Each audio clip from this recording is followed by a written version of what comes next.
थंडीचे दिवस असल्याने पाणी तापवण्यासाठी हीटरचे बटन चालू केले, मात्र बंद करण्याचे विसरल्याने हीटर गरम होऊन फायबरची टाकी फुटली आणि उकळतं पाणी संबंध घरभर पसरल्याने यामध्ये 9 वर्षाची बालिका आणि पती पत्नी असे 3 जण गंभीररित्या भाजले गेले।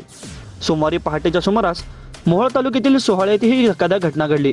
अजिंक्य समाधान जगताप वय वर्ष 9, समाधान सदाशिव जगताप वय वर्ष 35, दीपाली समाधान जगताप वय वर्ष 30, 3 जण राहणार मोहोळ, जिल्हा सोलापूर असे भाजलेल्या तिघांची नावे आहेत। या सर्वांवर सोलापूरच्या शासकीय रुग्णालयात उपचारासाठी नातलग ज्योतिबा जगताप यांनी दाखल केले आहे। यातील समाधान जगताप हे त्यांची मुलगी व पत्नी समेत सोहाळे येथील गावात राहतात।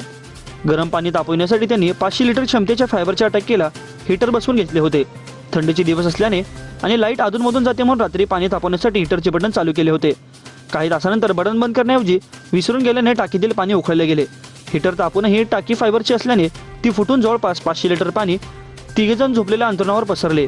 गरम पाण्याच्या चटक्याने तिघांनी जीवाच्या आकांतिका आरडाओरडा केला। या आवाजानं आजूबाजूचे लोक जागे झाले, त्यांना गरम पाण्यापासून दूर केले। तातडीने त्यांना सोलापूरच्या शासकीय रुग्णालयात आणून दाखल करण्यात असल्याने भाजलेले समाधान जगताप यांचे सोलापूरतील बंधू ज्योतिबा जगताप यांनी सांगितले। यामध्ये 9 वर्षाची बालिका जास्त तापत असल्याने 70% भाजल्याने तिची प्रकृती चिंताजनक असून सर्वांवर उपचार सुरू असल्याचे डॉक्टरांनी सांगितले आहे।